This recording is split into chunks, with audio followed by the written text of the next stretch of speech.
On our first wedding anniversary, everything went wrong. My mother-in-law stood up in front of everyone and accused me of stealing her expensive gold watch. My husband told everyone to be quiet and demanded that I give it back right away. Angry, I yelled, "How can you accuse me of that?" But before I could say anything else, he slapped me across the face and called the police.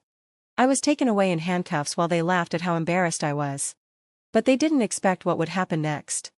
The next day, I returned with a big surprise that changed everything for them. My name is Sophia, and this is the story of how my life took a turn I never saw coming. It all started 2 years ago when I married Ethan.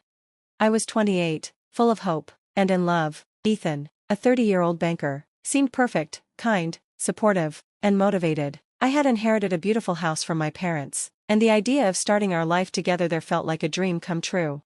At first, everything was great. Ethan and I settled into the house, and for a while, it was just the two of us. Then, Ethan's mother, Margaret, came into the picture. Margaret, a rich socialite who liked to be in control, decided to move into our guest room. She said it was just temporary, to help us adjust to married life, but looking back, I see that it was her way of taking control over us. Margaret was hard to please. She could make you feel bad about yourself without raising her voice. She criticized everything I did, my cooking, my decorating, even how I managed the money. She'd say things like, "Sophia, do you really think this color looks good in the living room? It's childish." Ethan would laugh it off and tell me not to take her too seriously, but her words hurt.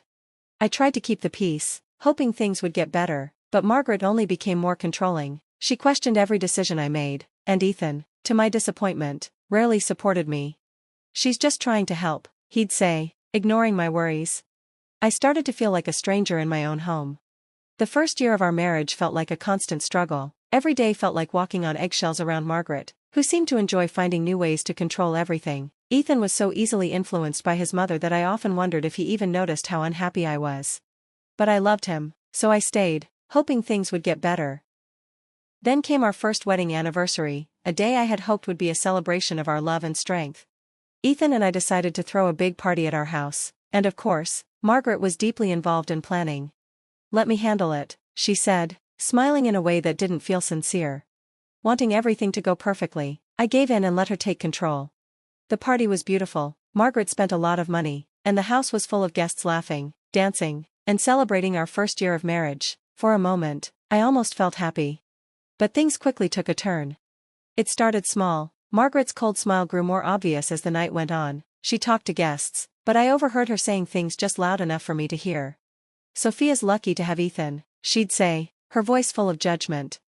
I tried to ignore it, reminding myself that this was supposed to be our celebration. Then, during dinner, Margaret stood up and tapped her glass to get everyone's attention.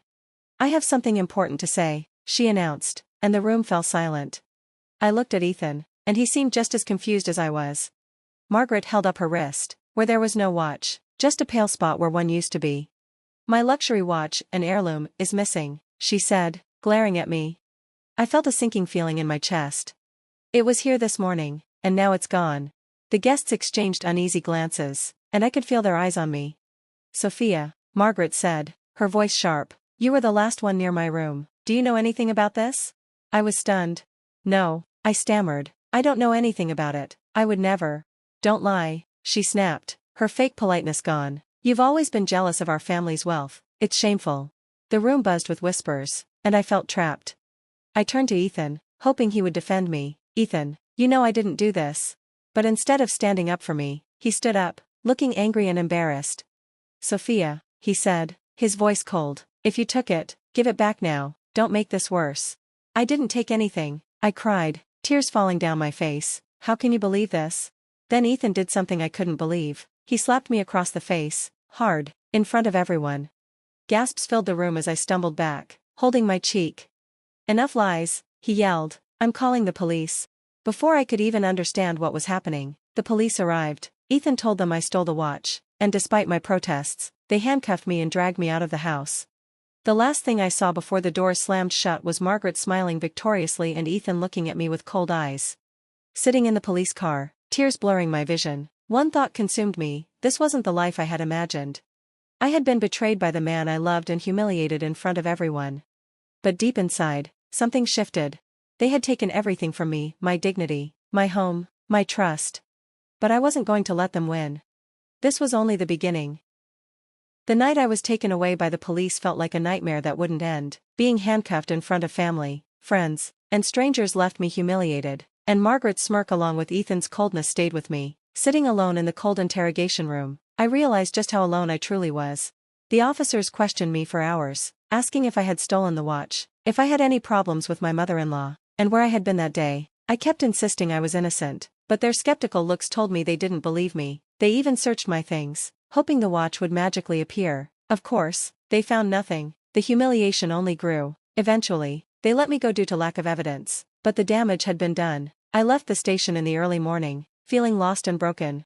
I wanted to go home, but where was home? Ethan and Margaret had taken it from me. My house, my inheritance, was now theirs, as if it had never belonged to me. I ended up at a small motel, feeling more lost than ever. I stared at my reflection in the cracked mirror. My cheek was still swollen from Ethan's slap, a painful reminder of how badly things had spiraled. How did it come to this? How had I let them do this to me? For the next few days, I lived in a fog. Friends and family called, gossiping about what had happened. Nobody offered real support, just empty curiosity wrapped in fake concern. I didn't pick up. What could I say? That my husband had turned against me? That I'd been framed? That I had lost everything? I didn't want their pity. I needed to make a plan. Then came the final blow, a letter of eviction. Even though the house was legally mine, Ethan had somehow managed to transfer ownership to himself, using our marriage to steal what my parents had left me. The eviction notice was my breaking point. I wasn't just hurt anymore, I was furious. They had humiliated me, stolen my home, and tried to make me look like a thief, but I wasn't going to let them win. Something changed in me that day. I wasn't going to be their victim, I was going to fight back. The first thing I did was go to the police station and file a report against Ethan and Margaret. I walked into the same place where I had been interrogated and told the officers everything. I explained how Margaret had falsely accused me, how Ethan had struck me, and how they had illegally taken control of my inheritance. The officers listened, but I could see the doubt in their eyes. It seemed like they thought this was just a family fight, but I wasn't going to let them brush me off. "This isn't just about me," I said, my voice firm. "It's about justice. They've stolen everything I have, and I can prove it." That's when I was introduced to Detective Laura Reed, a determined investigator who immediately took my case seriously. Laura was in her early 40s, sharp and calm, and her presence put me at ease. She promised to look into my claims, though she warned it would take time to build a case.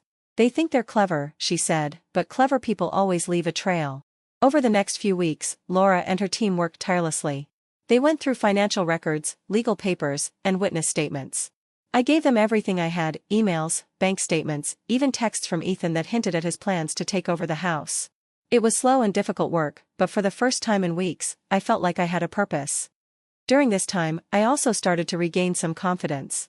I found support from unexpected places, like Maria, the kind woman who ran the motel where I was staying. She offered me hot meals and kind words when I needed them most. "You're stronger than you think," she said one evening. "Don't let them take that from you." Then, one day, Laura called me with good news. "Sophia," she said excitedly, "we've found something. Ethan and Margaret have been moving money from your accounts into a separate trust. They've been careful, but we've got enough to move forward." Hearing that felt like a lifeline. For the first time, I felt a spark of hope. Laura explained that they would need more time to build a strong case, but I could finally see the cracks in Ethan and Margaret's perfect facade. It wasn't just about the house or the money anymore. It was about taking back my life and standing up for myself. They had tried to destroy me, but I was still here, and I wasn't going to stop until I saw them face justice. As the days stretched into weeks, I steeled myself for the battle ahead. The case was gaining momentum, but I knew Ethan and Margaret wouldn't back down easily. Still, I was ready for them. For the first time in months, I felt a sense of control. They had underestimated me, and soon, they'd regret it. This wasn't just about survival anymore, it was about getting even.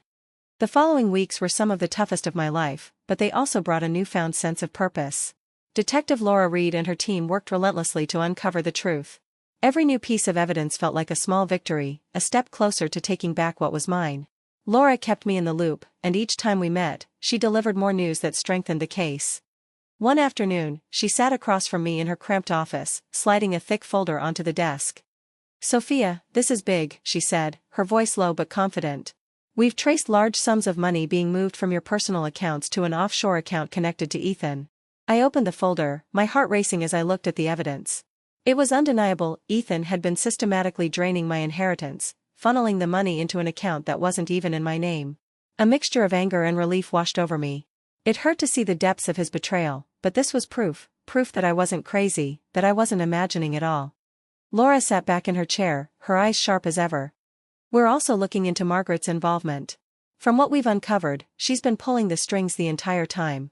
She's been using Ethan as her pawn. Hearing this confirmed everything I had suspected. Margaret had never accepted me, and her manipulative nature had been at work all along. But now, the tables were finally starting to turn. As the investigation progressed, I found myself reflecting on my marriage. How had I missed all the signs? How had I let Ethan and Margaret control my life for so long? The truth was, I had been so blinded by love that I ignored the red flags: Ethan's reluctance to stand up to his mother, Margaret's constant belittling, the way they both treated me like I didn't belong. It had all been there from the start. I had just refused to see it. One evening, as I sat in my motel room, I got a call from Laura. "Sophia," she said, her tone serious. "We found something else. Ethan and Margaret are trying to sell the house. They've listed it under a fake name to avoid suspicion." My stomach dropped. The house wasn't just a building to me, it was the last thing my parents had left me. The thought of them selling it, profiting from it, made my blood boil. "Can we stop them?" I asked, my voice shaking with fury. "Yes," Laura replied firmly. "We've already filed an injunction to freeze the sale. They can't touch the property until the case is resolved." That was the moment I knew things were finally turning in my favor. The house, my inheritance, my dignity, all of it was worth fighting for. And now, with Laura and her team on my side, I could see the light at the end of the tunnel. I wasn't going to let Ethan and Margaret get away with this. The fight for my life, and my future, had just begun.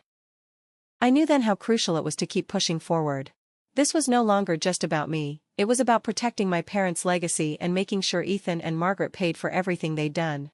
The next major breakthrough came when Laura's team discovered a series of emails between Ethan and Margaret. In these messages, Margaret had clearly coached Ethan on how to manipulate me into giving up the house. The cold, calculating way she wrote made it clear they had been plotting this all along. "You see, Sophia," Laura said as she showed me the emails, "this isn't just about fraud. It's emotional abuse, too. They planned this from the start." Reading those emails filled me with a fierce anger. Margaret had always acted like the perfect, polished woman, but these emails showed her true face. She was nothing but a manipulator, a liar, and a schemer, and now the world would know. The day of the trial came, and I was a mix of nervous and determined. Walking into that courtroom felt like walking into battle, but I knew I had no choice. Ethan and Margaret sat smugly at the defendant's table. Margaret shot me a cold, contemptuous look, while Ethan avoided making eye contact, his unease barely hidden. The trial was intense. Laura and her team presented the evidence methodically, making sure nothing was overlooked. They laid out the financial records, the forged documents, and the damning emails. They called witnesses, friends and acquaintances who testified about Margaret's manipulation and Ethan's questionable actions. As I sat there, hearing everything laid bare, I felt a whirlwind of emotions.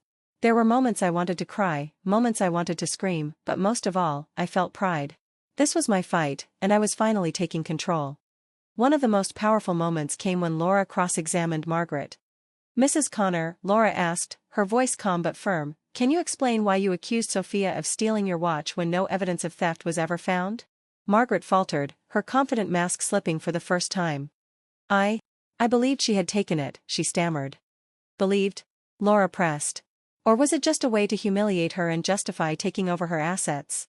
Margaret's silence said it all. The jury's eyes turned toward her, their judgment clear. By the end of the trial, I knew we had won. The evidence was irrefutable, and the jury saw right through their lies. The prosecutor's closing statement left no doubt in anyone's mind. Ethan and Margaret were guilty of fraud, theft, and emotional abuse. The judge wasted no time, delivering the verdict. They were both found guilty and sentenced to prison, and everything they had stolen from me, including the house, was to be returned immediately. When the verdict was announced, I felt a wave of relief wash over me. I had won. But it wasn't just a legal victory. It was personal. I had regained my dignity. For the first time in a long time, I felt empowered, ready to move forward. The fight was over, but my journey had just begun. As the courtroom emptied and the sound of the gavel faded, I sat there for a moment, letting the weight of everything settle. It was finally over. Ethan and Margaret were taken away in handcuffs, their earlier smugness replaced with shock and fear. And for the first time in months, I felt peace. Laura approached me with a proud smile. "You did it, Sophia," she said, placing a hand on my shoulder. "They got what they deserved." "Thank you," I replied, my voice steady but emotional. "I couldn't have done this without you." As I walked out of the courthouse that day, I realized how much had changed. I had started this journey broken, humiliated, and defeated, but now, I felt stronger than I ever thought possible. Justice had been served, and I was beginning to rebuild my life, piece by piece. The days after the trial were filled with small but significant victories. The house, my parents' legacy, was officially returned to me, though walking through its familiar halls was bittersweet. The memories of betrayal lingered, but I was determined to reclaim it as my own. The first step was redecorating, removing every trace of Ethan and Margaret's presence. Each brushstroke of paint and every new piece of furniture felt like a step toward healing, a fresh start. Financially, I was on solid ground once again. The court had ordered the return of all the money Ethan had stolen from my accounts. It wasn't just about the money, it was about restoring what was rightfully mine, about taking back control. Each restored balance felt like one more victory, one more reclaiming of my independence. But the most important victory was the emotional one. For so long, I had allowed Ethan and Margaret's manipulation to define me. Their betrayal had left deep scars, but now those scars were beginning to feel more like badges of resilience. I wasn't the same person I had been when I married Ethan, and that was a good thing. One afternoon, as I sat in my favorite armchair overlooking the garden, I received a call from Laura. "Sophia," she said, her voice warm and kind. "I just wanted to check in. How are you doing?" "I'm good," I replied, surprised at how true that sounded. "Better than I thought I'd be." "I'm glad to hear that," she responded. "You've come a long way." We chatted for a while, and as I hung up, I realized how grateful I was. Not just for Laura's support, but for the journey that had brought me here. It hadn't been easy, but it had taught me more about myself than I ever thought possible. A few weeks later, I decided to celebrate. I invited close friends and the few family members who had stood by me through it all to a small gathering at the house. It wasn't a grand party like the one Margaret had orchestrated, it was intimate and heartfelt, a celebration of new beginnings. As the evening wore on, I found myself standing in the garden, watching my friends laugh and enjoy the evening. The air was warm, and the scent of blooming flowers filled the space. For the first time in a long time, I felt at home, not just in the house, but in my own life. Maria, the motel owner who had shown me so much kindness during my darkest days, approached me with a smile. "You look happy, Sophia," she said. "You deserve this," I replied, smiling in return. "I do, don't I?" I surprised myself with how confident I felt. Months passed, and life slowly returned to normal. I threw myself into my work, taking on new clients and projects that reignited my passion for design. Gradually, I began to dream again, not of the life I had once planned with Ethan, but of a future that was entirely my own. One day, I came across a photo of Ethan and me, taken in the early days of our relationship. I stared at it for a moment, expecting to feel anger or sadness. Instead, I felt a quiet resolve. That chapter of my life was closed, and I had emerged from it stronger. Looking back now, I realize the betrayal I endured was a turning point in my life and in who I am. It taught me the value of resilience, the importance of fighting for what's right, and the strength that comes from standing up for yourself. It wasn't the path I would have chosen, but it led me to a place of self-discovery and empowerment. I'm no longer the woman who let others control her life. I am Sophia, a woman who fought back, reclaimed her dignity, and built a new life on her own terms. And for that, I am proud. This is my story, and it's only the beginning.